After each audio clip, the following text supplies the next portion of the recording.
Наша акция «Сахар в норме» проходит в Абхазии уже с 2018 года.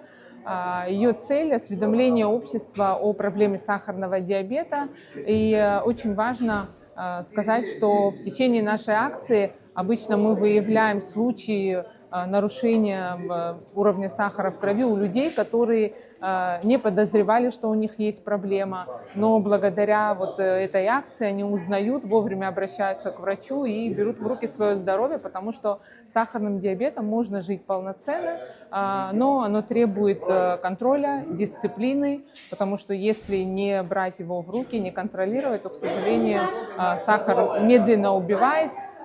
И поэтому очень важно вовремя обращаться к врачам, хотя бы раз в год, проверять уровень сахара в крови, чтобы жить полноценной жизнью. Данная акция проходит по всей Абхазии, от города Гагры до Гала. Во всех городах есть точки. Мы оповестили об этом в своих соцсетях. Акция проходит при финансовой поддержке благотворительного фонда социально-культурных инициатив и при содействии Министерства здравоохранения.